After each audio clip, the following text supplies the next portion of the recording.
As established actors, you feel about the current state of the television industry with director strike, writer strike, potential actor strike, and then all the proliferation of reality television.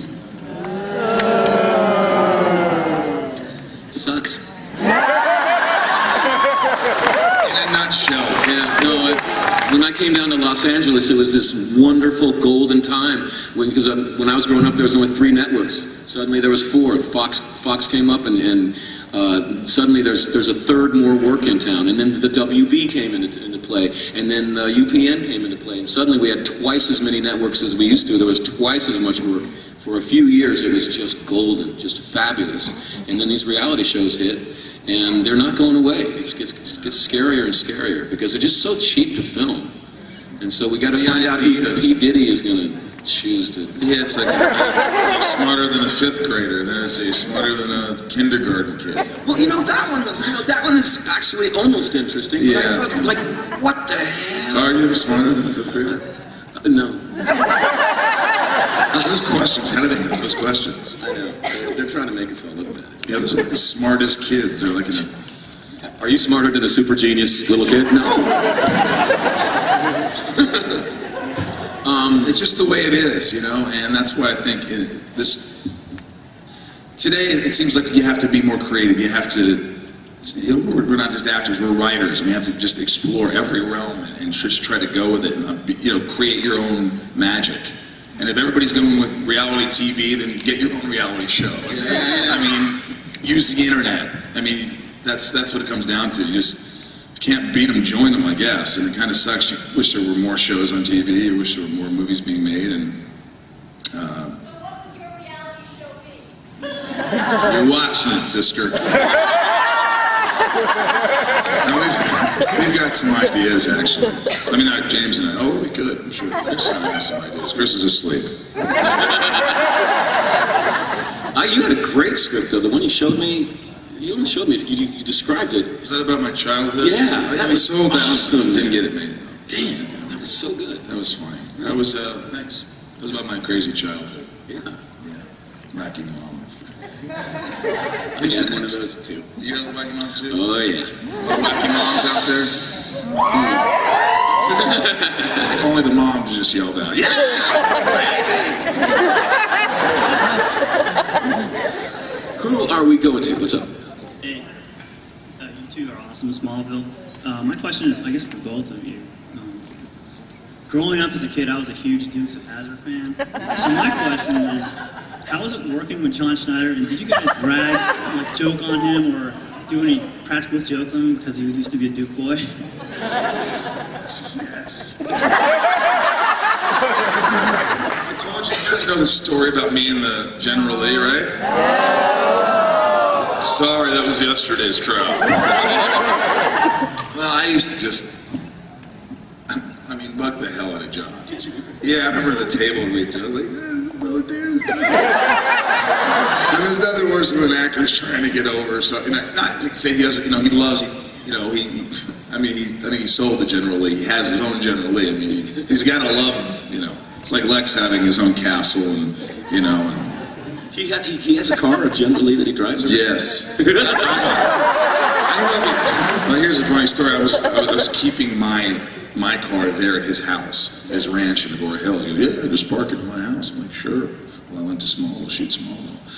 So I went up there and I was parking my car and he opens the garage door and there's the freaking General Lee. And I go, you have got to be kidding me. I go, you were taking me out in this now. Oh, come on, Michael. All right, get it. So we're flying down the highway. We stop at a light. And there's this girl looking over, and she's like kind of looking at me, or John, or the car.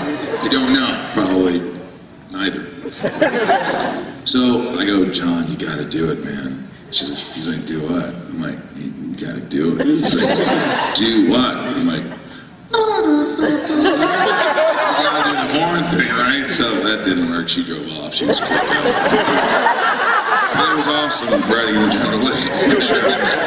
But we used to sing Just the Good Old Boys all the time. And then when Tom Wopat came, I had to get my cowboy hat on. I'd be like half naked, running around saying, "Never even know." You know, they would just look at each other and go, "It's Rosenbaum." Just let him do what he's doing. Just don't touch the animal. And I only shot with John one time, so I didn't get to know him as much. But he's a very nice guy. Great hair. Great body. Yeah. Great hair.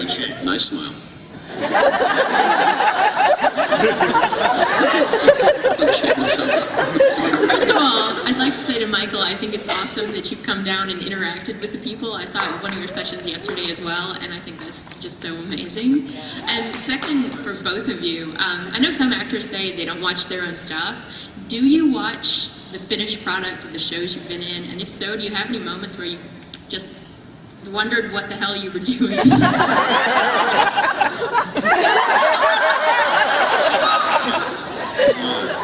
If not, you got a problem. If you look at yourself and go, "Oh yes, you are a fantastic actor. Oh my God, I'm going to learn so much from you watching me." You can't, we're not Laurence Olivier. I learn a lot.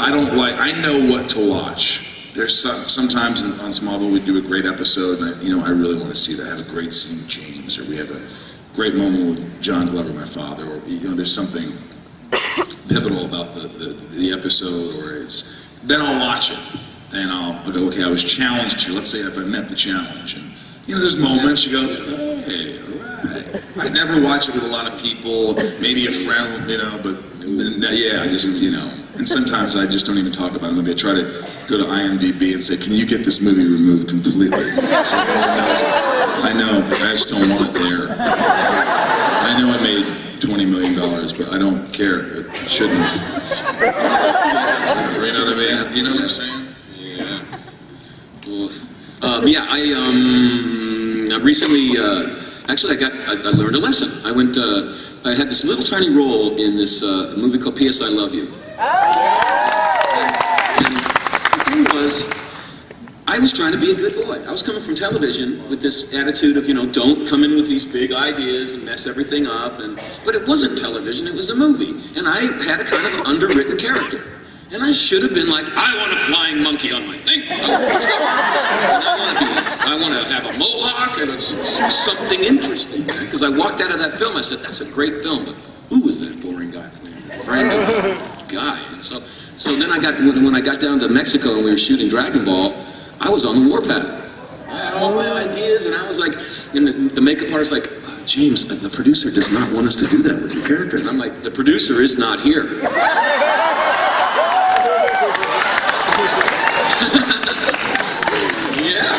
It was full-blown mutiny because I said I would really rather get fired than not do it the way that I think we should be doing this.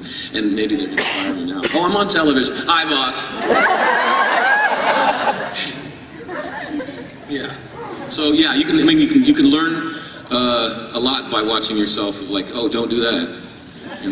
Yeah, what's funny, I did this movie with Steve Martin, and I had to wear this horrible wig because I'm bald as Lex, but I was like, it's kind of funny if the character wears a goofy wig anyway. Yep. So, but how Steve works, and I watched him, with comedy, it's really interesting. They'll be like, cut, and Steve will run over to the monitor, and he'll watch it. Because it's comedy. It's not like, I don't want to see when I'm serious, I want to stay in the moment, feel it, and let it happen. But with comedy, I actually learned a lot from watching Steve. Go to the monitor and I go, he's like, yeah, I could do this here. And then you could actually say, wow, I could be bigger here. I could do more. And you learn. You could actually, I didn't mind watching myself after each take because I thought I could actually adjust as opposed to. That's a good point because comedy really is kind of closer to doing like a magic trick. So you want to check the monitor and say, did the rabbit show before I pulled the thing? Okay, exactly. yeah, that's pretty cool. It's different.